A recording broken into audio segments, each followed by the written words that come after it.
everyone. Welcome to day 6. Hope you're all doing great for the last 5 days.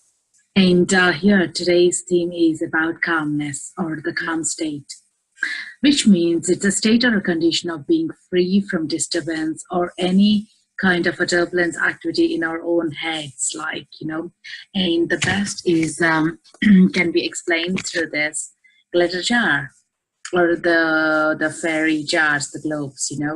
It is so much is happening within this glitter.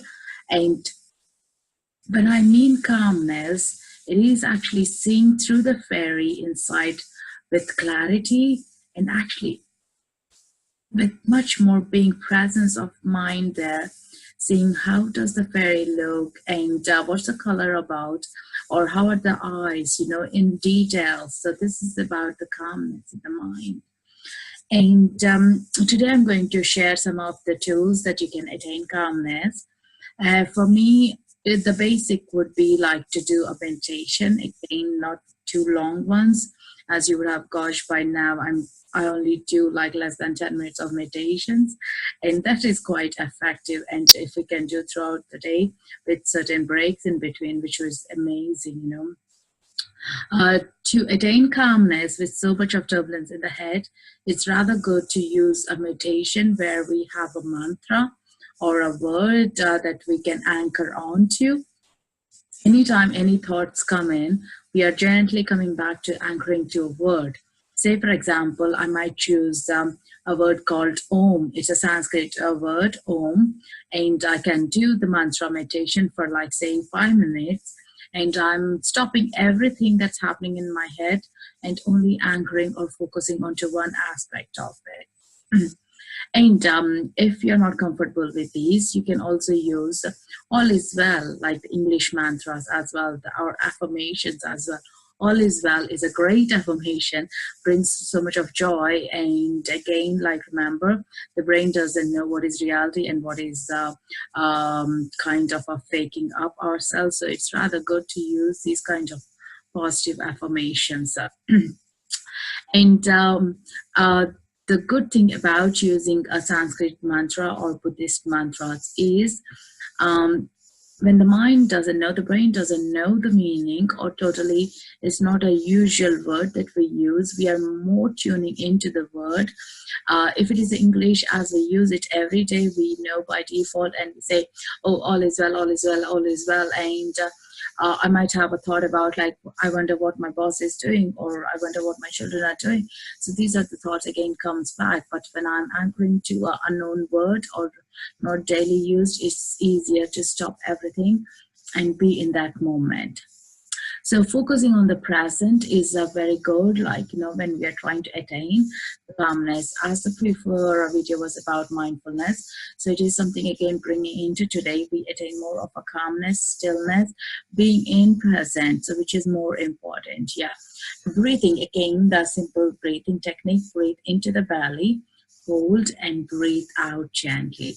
So this again brings a value into focusing within our own body as well. As you're focusing within your own body, you are going to acknowledge the tightness in your body, or the emotions as well, or the feelings that we have. Say, for example, we might have an emotion of anger, upset, sadness, or love, joy, happiness. So we are able to recognize them and not judge them. Say, for example, if these are negative emotions, we try to judge, oh, I shouldn't be angry, I should not be upset about something, and we try to be defensive about it. But actually here we are only acknowledging them and not trying to change anything as of now when you first acknowledge.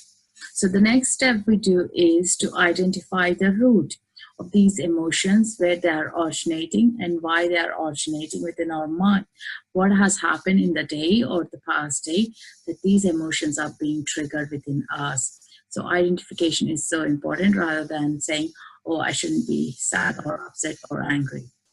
Examine those feelings. How is your body feeling? So from the mind, we are dropping our intention into the body and seeing with these emotions, is my body tight, loose, or relaxed, or tensed, or has anything flared up, skin condition, arthritis, or headaches. anything. You're just again noticing how your body is about.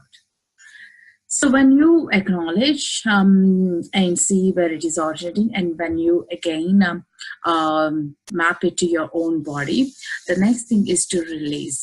I use this technique of thinking about this kind of an emotion or scenario in my head, and I form into a ball, and I kick it as a football, like, it's an imaginary ball again.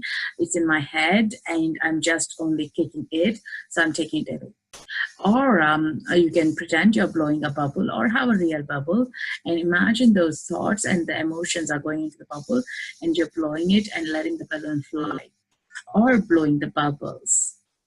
Get a simple bubble mix and just gently think about those thoughts and let each thought go. It's like you're emptying each of those moments out of your system, not holding in your head. Yeah.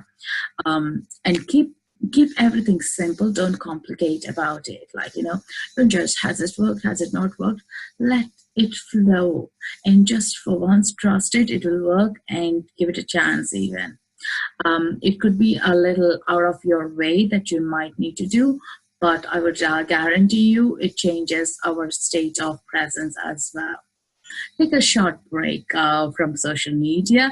Say, yeah, you're listening to me right now, so try to have 30 minutes or 1 hour or 2 hours of a break from your gadgets, especially your mobile phones. If you're working in a day job in front of a computer, you can't skip from your laptop.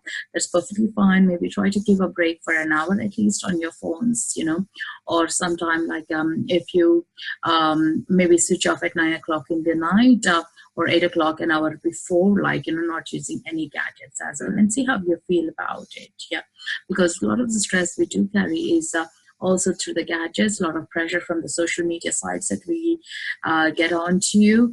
So try taking a break and see how you feel about it. So what happens, the benefits of when we are using these methods, there is a lot of changes in us happens, which you will be noticing it as well, is that there is a peace in our mind that is being found, the peace, the calmness, the stillness again. We are more relaxed. The physical body is more relaxed. You're more relaxed to any unknown situations that are going to come into your life, or you're more relaxed when you're going into a new place or a new changes in your own life. Yeah, we are leading our life more being at a present moment rather than from the past facts or the future ones. So you're totally surrendering yourself to this present moment. So I have seen myself, like, the calmness is giving me more of strength because I'm anchoring into the present moment. The internal strength is gained outside. Helps me to have a self-control on my emotions as well. I recognize my patterns, and then I say it's okay to have them, and I have a self-control rather than bursting out if I have an anger or a short-temperedness.